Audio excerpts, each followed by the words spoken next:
राजा का चित्र। शिक्षाप्रद कहानी। एक समय की बात है, किसी राज्य में राजा राज करता था। उसकी केवल एक आंख थी और एक पैर था। इन कमजोरियों के बाद भी वह एक कुशल, दयालु और बुद्धिमान शासक था, जिसके शासक प्रजा बहुत खुशहाल और जीवन व्यतीत करती थी।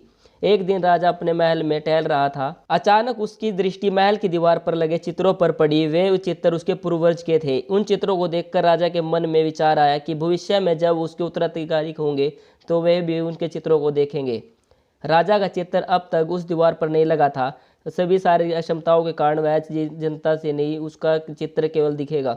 लेकिन उन दिन उसने सोचा कि वे भी चित्र दीवार पर लगवाएंगे। अगले दिन उसने राजा के श्रेष्ठ चित्रकारों को बुलाया। दरबार में घोषणा की कि वह एक सुंदर चित्र बनवाना चाहता है। जो सुंदर चित्र बना सकता है वह आगे आए और जिसका चित्र अच्छा होगा उसे उचित इनाम दिया जाएगा।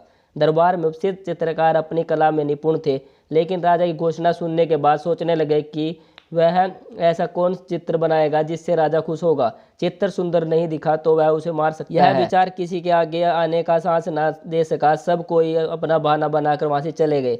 वहां मात्र एक युवा चित्रकार खड़ा रहा। राजा ने उससे पूछा, क्या तुम मेरा चित्र बनाने को तैयार हो? युवा चित्रकार ने कहा, हाँ। राजा ने उसे चित्र बनाने की आज्ञा दे दी। अगले ही दिन वह चित्र बनाने के लिए राजा के महल में जुट गया। कुछ दिनों के बाद चित्र बनकर तैयार था। जब चित्र के देखने का दिन आया तो दरबार में दरबारी सहित सभी चित्रकार वहां आ गए। सभी उत्सुक थे, चित्र अनावरण प्रतीक्षा कर रहे थे।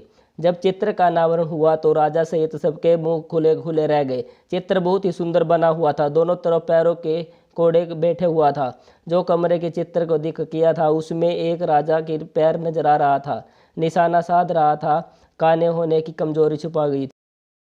चित्तर राजा बहुत प्रसन्न हुआ। चित्तर ने अपनी विषमता से अक्षमताओं को छुपाकर एक बहुत ही सुंदर चित्र बनाया था। राजा ने उसे पुरस्कार दिया और दरबार का मुख्य चित्रकार बना दिया।